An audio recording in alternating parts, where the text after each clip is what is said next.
story. All I ever wanted to do was live in a big city. Being from a small country town, the big city and bright lights were always extremely appealing to me. I finally got my wish when I made the move to the city. I loved everything about it at first. The nightlife, the hustle, the bustle, and the people. I felt like I was tailor-made for the city. You know, I found an apartment on the 20th floor of a building, and the view was incredible. I could see a sea of lights every night, and the sounds were amazing. It felt like the city was a living and breathing organism. What I loved about this apartment was that I was on the top floor. I had nobody above me to distract me. However, my neighbours below me were another story. One night after work, it was late, and I had picked up a job as a bartender. I made my way home for some much-needed rest. While I was getting into more comfortable clothes, I thought I could hear screaming. I turned the TV to mute and listened intently. It was undeniably screaming. I was able to pinpoint where the screams were coming from, and it was right below me. At first, it was muffled screams. I could hear the tone and inflection of the voices, but couldn't make out any of the words. I continued getting ready and noticed that the voices were getting louder. The apartment had a small screened-in balcony, and I went out there. I could hear much more clearly. It's like when there was a bad accident and you can't really look away. It was uncomfortable to listen to, but I wanted to keep listening. As horrible as that may sound, it was clearly a male and female arguing. The male was going insane. I could clearly hear things like, "You don't think I'll do it, and I'd love to see if you can fly." My first thought was, is he going to throw his chick out the window or something? Then I heard the woman get extra loud when she said, "You have no idea what I can do and whom I know." Now, versions of that argument continued for another 5 minutes or so until I heard a loud crash. So loud that it vibrated my entire screened-in balcony. It was quiet for a couple of seconds, and just as I started to feel the worst, I heard another voice. Now, it was a different male voice, and he screamed, "Look what you did, you idiot!" The woman started to scream back at him. I didn't hear the other man, so I started to let my mind wander again as to what happened. The briefest of relief came over me when I heard the first guy start shouting again. At this point, all three people were just shouting almost incoherently at each other. I contemplated for a while what I should do. Clearly, I should have just called the cops, but I didn't. Instead, I made a choice that I would soon come to regret. As you would see in movies or shows, I grabbed a broomstick and banged on the floor in my living room. That was my attempt to alert the neighbours that they were loud and to just keep it down. Now, after my assault on the floorboards, I listened, and I didn't hear anything. I went back out to the balcony to see if I could hear anything, and it was still quiet. I figured for a moment that I'd accomplished my goal, but I could not have been more wrong. They must have gone out to their balcony, because now they started to scream at me. I had heard one of the men first as he addressed his anger at me, saying, "Are you serious? Do you have a problem?" I just stayed quiet. Then I heard the woman responding, "Mind your business. This doesn't concern you." Now, embarrassed, I quietly went inside and just wanted this ordeal to be over. I could hear the muffled screaming, but now I couldn't tell if they were yelling at me or yelling amongst themselves. I can't even begin to explain how uncomfortable it is to sit and just hear this level of screaming, the type of screaming that I would consider borderline violent. Finally, it stopped. It was quiet enough for nearly 20 minutes, and I turned off the TV and just got into bed. Just as I was dozing off, I heard a knock at the door. I thought maybe I was going in and out of consciousness, and maybe I dreamed the knock at the door, but I slowly got out of bed and made my way to the door. I heard the knock again, and it was clearly a knock and not my imagination. I asked who it was, and the only response I got was another slow series of knocks. The apartments I lived in all had small cameras on the side of the door, so I was able to pull up the camera. It was 2 guys and a girl, and right away, I realized that it had to be my neighbours from below me. I didn't answer the door, and then the knocks kept coming. The woman was doing the knocking, and the two men just stood behind her with their hands in their pockets. It seemed I'm not sure what they planned on doing at 3:30 in the morning. I just continued to ignore them at the door, and then that's when the one guy started beating on the door with his fist. I was able to get a good look at the guy. He was huge, bald, and had a tight beard. He had some sort of line-work tattoo coming from the back of his shirt to the bottom of his skull. He had a fist that looked like a boulder as he banged on the door. They knew about the camera since they lived in the building, and that's when the man leaned over to the camera box and started to whisper, "Open the door, open the door, open the door." And he just kept saying that on repeat. I didn't respond, and in fact, I finally, thank God, did call the police. I went to the bedroom and shut the door and whispered to the dispatch operator. I remained on the phone with them until they sent someone. The entire time I waited, they just kept knocking and whispering, "Open the door." They were still standing there when the police finally showed up. One of the officers escorted them away, and I'm not sure what happened to them after that. I spoke with one of the police officers after the other one escorted them off my floor. I don't think they were below me because I couldn't hear anything. I gave the officer my entire account of the evening, and that was basically it. I never heard back from the police, but I also never had a run-in with these three again. I also took extra precautions after this and locked my door with an extra lock. I never heard another peep from that apartment below me after this, which I found most strange of all. About all of this, even though I had just moved to the city not that long before, I had my fill of the city after this night. Once my lease was up, I moved back to the country, where it was quiet all the time. My girlfriend and I had just, story 2, moved into our new apartment not that long ago. We love the place, and it's our first place together, so for that reason, it's very special to us. I've lived in apartments before, and they can be less than ideal. This place, on the other hand, was great. The apartment unit was recently remodeled, and everything was brand new. It was a great little place to start this chapter of our lives. Now, I know this may sound ridiculous, but for me, one of the best parts was behind the apartments. There was a small path that led to a local breakfast diner. Anybody who knows me knows I can crush some bacon and eggs every day of. I told my girlfriend about the short path and told her that on Sunday, when she was off and free from work, that we would have to have a little walk over to diner. Sunday came and we made our way to the path. Now, it's important to note that the path itself is maybe 30 yards or so. It's not very long, just a short dirt path surrounded by a massive patch of trees. When we were walking over to the diner, we noticed a bag of clothes just sitting in the middle of the dirt path. We both just looked at it and kept walking. I mean, sure, it was weird, but it was breakfast time, and I wasn't worried about a bag of clothes. I figured someone just dropped it while walking to the diner or something.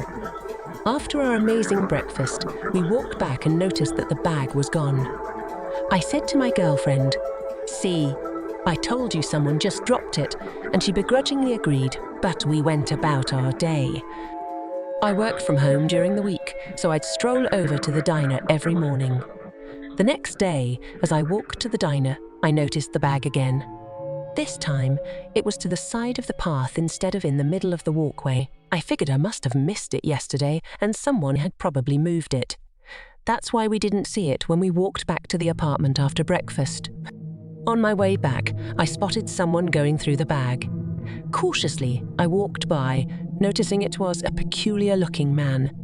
As I got closer, he turned around, staring at me with a crazed look in his eyes. I kept walking and greeted him with a friendly good morning. The man remained silent, but from the thick trees emerged a very small and frail-looking woman.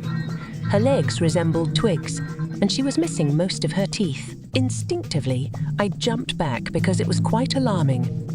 In a low, raspy voice, almost like she smoked 8 cigarettes a day for breakfast alone, she said, "Keep walking." I didn't engage with them and just continued on my way, shaking my head. I decided not to share this encounter with my girlfriend because I thought it would deter her from walking to that diner again. I was pretty sure this was just some random one-time event with shady characters. I didn't go to breakfast until Friday. I made my way to the path, and I was instantly relieved that the bag was gone. While I was walking down the short path, I investigated the tree line where the bag was located the last time I walked, and I saw the silhouettes of two people standing in the foliage. I didn't stop and look, and ultimately just kept going. My gut told me who was standing there, but I didn't want to take any chances. I felt uneasy during my meal and didn't want to walk by that path again. I had visions in my head of those two people jumping out and trying to rob me or something. So, after breakfast, instead of walking through the pathway, I walked the long way all the way around, which ended up being about 40 minutes compared to the quick 5 minutes. Believe it or not, I forgot to tell my girlfriend about the experience that I had that day. When Sunday came, she suggested that we go to the diner. Now I was pumped for breakfast, and sadly, I had already completely forgotten about the brief experience that I had on that path. As I write this, and I'm listing the events that happened, I'm ashamed that I didn't remember. But at that moment, since nothing really had happened, I just didn't think about it. It wasn't until we reached the path on that Sunday morning that I recalled what had happened. I paused for a quick moment, but then continued walking. I didn't want to alarm my girlfriend, and there was a chance that the two individuals were no longer there. While we strolled, she shared some story, and I kept an eye on the tree line for any movement. About halfway through the path, a man emerged from the woods, blocking our way. The woman followed and positioned herself behind us. Trying to stay rational, my girlfriend attempted to communicate with them, but neither uttered a word. Instead, they started moving closer to us. The gap was narrowing, and panic started to grip me. I seized my girlfriend's hand, and as I tried to maneuver, rather than going through the larger man, I turned and ran through the slender woman like a truck. While running through her, she managed to scratch my back with her nails, breaking my skin. A horrifying scream echoed as we fled. As we rushed back to our apartment, I could hear them in a scuffle on the path, though their words were unintelligible. Once home, we promptly called the police and reported the incident, but unfortunately, they were already gone by the time law enforcement arrived. The apartment has surveillance cameras covering the entire lot, but none extended to the path, leaving us without any footage of the two individuals. About 20 feet into the thickness, they found sleeping bags, trash, and bottles. These two had been living on the path for a while before they finally decided to attack us. Thankfully, we didn't sustain any real injuries, and as far as we know, nobody else got hurt or attacked. We feel a little uneasy that these two were never caught, and unfortunately, no new information was ever reported. I make the short drive now whenever I go to the diner, and I plan on never taking that short path ever again. I'm not even sure where to begin with this, whether to separate. Story 3. Incidents are related. I can't be sure. Anyway, to start off, I'm a small-town southern girl. I mean a town small enough where you never have to lock your doors. Be that as it may, I've always had problems believing that people are real monsters, but life has a way of kicking you with the truth. My husband and I left the small town to move back to the place that he's from, a city almost 2,000 miles away. Family, health, job opportunities, things like that. We moved into an apartment that was considered to be in a bad part of town, and I was quick to always lock my doors, especially with our son, who was 6 or 7, when this incident took place back in 2020. I should note that there are 2 incidents in this story. The first happened when my husband first started working as a correctional officer for the state. I won't say which one, as it's really not that important. Anyway, when he was hired, he was working evenings and nights, leaving me home with our son. When the pandemic hit, he was considered one of the essential employees and therefore would work his regular shifts. One night, I thought it was going to be like any other. Make dinner, bathe our son, get him to bed, then just spend time watching TV until I either fell asleep or my husband came home. This night, I should have just known something was wrong.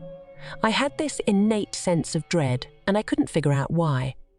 Sure, I heard the emergency sirens and the fighting of our neighbours, but we lived in that apartment for a little over a year, and it was common to hear all that. I should also point out that the buildings in the complex were locked, so you need a key to get into the building. But someone would always rig our building door to stay open. Even with the lack of security, I was in the kitchen cooking dinner as my son played on the floor with his toys, and I kept the TV noise low so as not to disturb anyone. Because I kept it quiet, I could hear everything going on inside the apartment. When I heard the distinct sound of someone messing with my door, clearly attempting to break in, I knew it was far too early for my husband to be off, so I immediately grabbed a butcher knife. I instructed my son to hide under the dining table and handed him a small steak knife. He must have heard the panic in my voice, because without a word, he silently followed my instructions. While ensuring that he was safely hidden, I could still hear whoever it was trying to pick open the deadbolt. Once I was sure my son was safe, I clutched the butcher knife and tiptoed to the door, shaking like crazy. They managed to unlock the deadbolt a few minutes later. I say they because when I opened my door, there were two men about 5'9" or 5'10", both with guns tucked into the waistbands of their pants. I didn't even think at this point. Instead, I went into full motherly protection mode. Before either one of them could set foot across the threshold, I shot my hand out, knife pointed directly between the eyes of one of them, and screamed, "I swear to God, if you don't get the hell out of my damn apartment, I'm going to make damn sure that you wish you were never born." Either they forgot they were carrying, or the guns were fake, or maybe I just surprised and scared them. I don't know. I just know the color drained from their faces, and they ran away and out of the building, calling me a crazy white bitch. About 2 weeks to a month later, we adopted a Siberian Husky mix named Kota. Kota is not the typical husky. Instead, he likes to lounge around and is generally pretty quiet. With my husband working all the time and me being a stay-at-home mom, it was really no big deal to be sure the dog had his daily walks. One night, a couple of days after we adopted Kota, I took him out to do his business. Now, as a general thing with me, I always have headphones in, as I don't want to bother people or I'm riding and need to focus. This night was no different, and instead of a full walk around the area, I kept him in the yard around my apartment building. It was extremely dark out, even with the street lights, and I wanted to stay close to my unit. The building has a fence around it with some yard space, just like a painted country fence. Anyway, I had my headphones in, listening to music with my back. I faintly noticed headlights from what I thought was a passing vehicle. I didn't see the car stop at the fence corner, nor the men getting out and coming up behind me. As a side note, I should point out that I'm no taller than 5 feet and weigh about 130 pounds, and my husky weighed almost as much as I do. I was really wondering why he wasn't doing his business, thinking maybe he was just getting a sense of the area. That was when his head turned and then lowered. I thought my own dog was looking at me and snarling at me, but I then turned and saw these guys jump the fence with knives in their hands. At the time, it was cold outside, and there was still a mask mandate in effect, so I never saw their faces. I thought for sure I would die, or maybe even get kidnapped or worse. But my dog began to growl, and without warning, leapt right past me, and then jumped on one of the men, sinking his teeth into the guy's shoulder. The movement was so sudden that I kind of just stood there speechless, and the other guy that my dog hadn't jumped on then ran back to his wide SUV, no license plate. The one my dog had jumped on had managed to struggle free, tearing his hoodie in the process, before he too had taken off back to the SUV. The two guys gunning it out of there so fast that the tires screamed on the pavement before they disappeared down a dark street. I was in shock after that, absent-mindedly petting Kota and calling him a good boy. The dog does his business as if nothing had happened. We go back upstairs to the apartment and still in shock, I don't even realize how hard I shut the door, waking up my husband after he'd gone to bed. He was understandably angry at first. It was only when he saw my face, how numb I was, that he guided me to sit down and tell him what happened.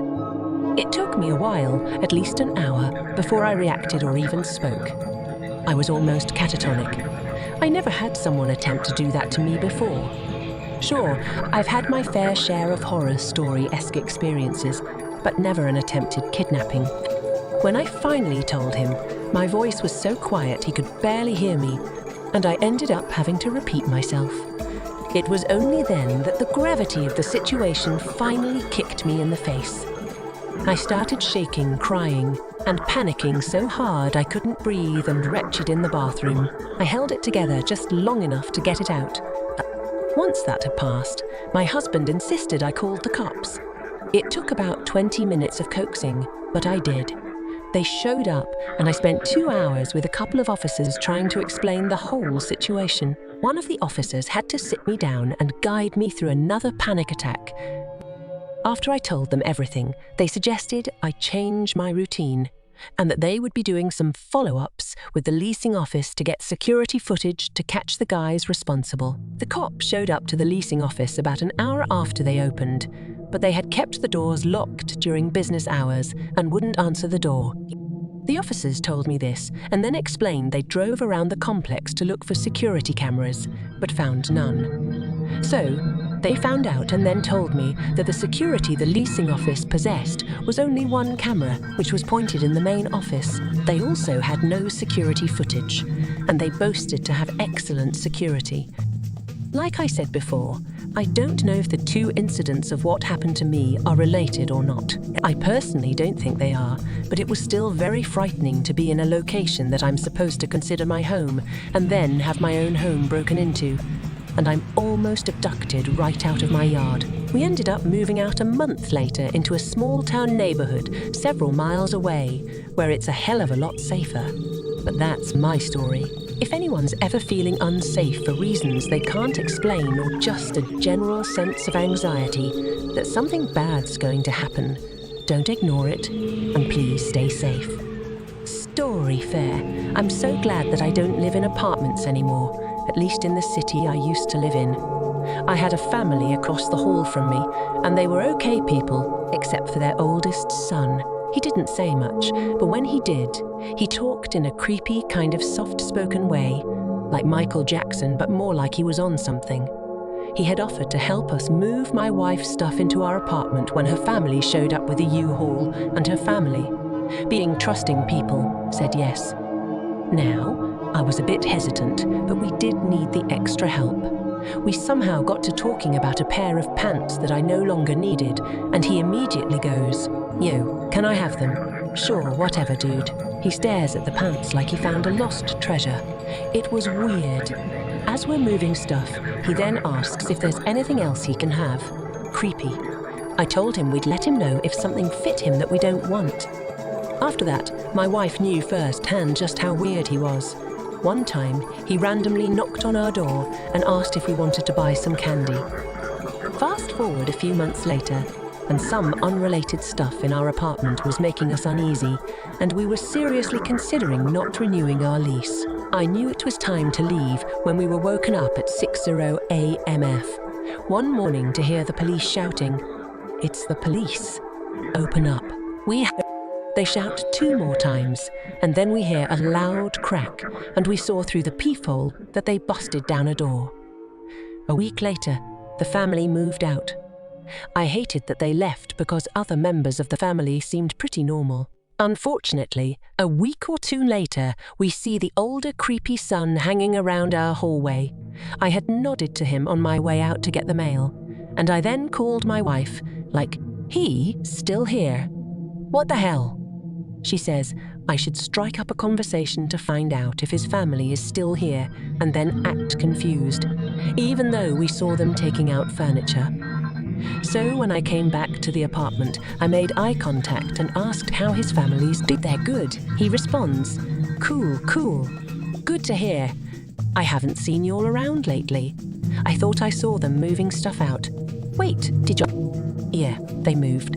I ended the conversation soon after and then went back into my own apartment. If they moved, why the hell is he hanging around our hallway? The only thing I can think of is that maybe the older son was into drugs, which would explain his weird behavior. Then the police caught him buying or selling drugs and busted down his family's place because it's his address. Maybe they didn't take him with them because they didn't want any part of his lifestyle. It's really the only thing I can make out of it. and we only saw him a couple more times before we moved. We barely landed an opening in an apartment on the other side of town, which is much safer. Our budget was really tight, but it was well worth it. I'm so glad that I don't live in that area anymore. More peace, love, and be safe and vigilant out there. Story 5. Back when I was in college, I lived in apartments that weren't on campus, but still called student housing. I saw this guy around that I thought was pretty cute. His name was Kefir. He knocked on my door one day, claiming to be the maintenance man, and said they needed to change our AC filters. I was making dinner for my roommate at the time, and he commented that it smelled really good. So, I invited him in to stay for dinner. All went pretty normal as we watched a movie afterwards, totally innocent. At about midnight or so, I kept telling him that I was really tired, trying to hint for him to leave. My roommate had already gone to bed, so it was just him and me now. After telling him to leave because I was going to bed, he kept trying to talk me out of it, saying that I should stay up longer. He just kept taking forever, trying to drag it out. When he was putting on his shoes, he started crying, claiming he had a cramp in both of his calves. He told me that he couldn't walk upstairs and didn't know what to do. I really wanted to go knock on his door to have his roommate come and get him, but I'm in a wheelchair and couldn't go upstairs. We had an extra bedroom in our apartment, but only had a bed in it and nothing else. He continued asking if he could sleep in the room, and I kept telling him no. We argued for like 10 minutes about allowing him to sleep in the extra bedroom. I was so freaking exhausted.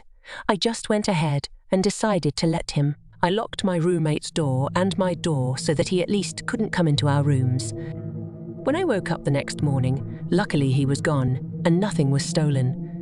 I honestly should have reported it to the apartment complex, but I wasn't really thinking. A couple of days later, I heard someone knock on my bedroom window in the middle of the night, and I totally flipped out about it. It ended up being Kefir, but obviously, I didn't let him in. Then the next night, my roommate and I were in the living room, and he came and knocked on our door. As my roommate answered it and he asked for me, she said that I was already asleep. His response: "No, I know she's not asleep.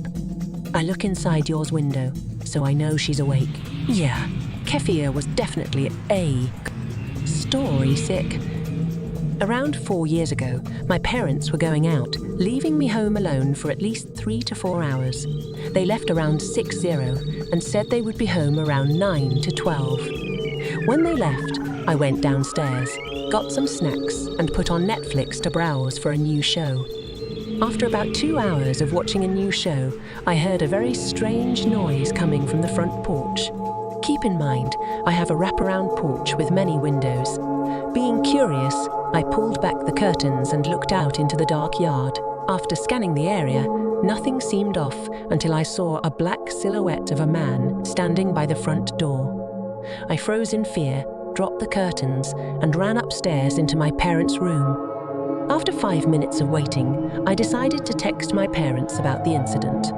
Surprise, surprise, they didn't believe me, given that I was only 13.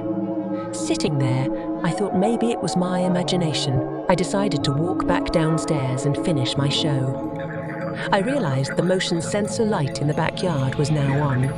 You can either turn the light down, or if anyone walks by, it will turn on automatically. Keep in mind, this light isn't very sensitive.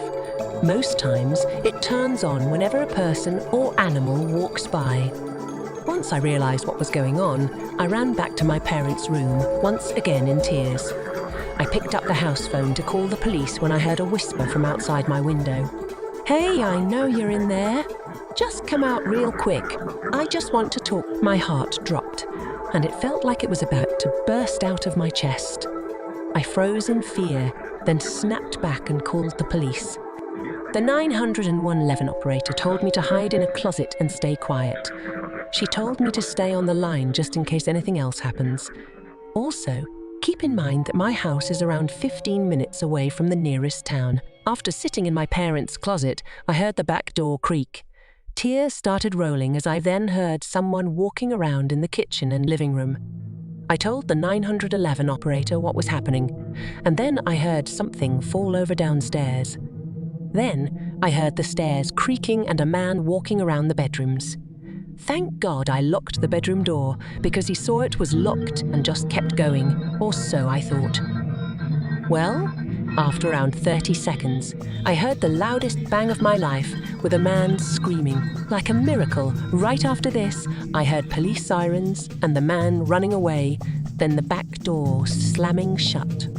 I ran out and I saw him running into the woods. I ran outside and told the cops everything, and then they took me to my aunt's house where I waited for my parents to come home. Ever since this happened, they never did find the man, considering we never really got any details on him. I pray and hope he never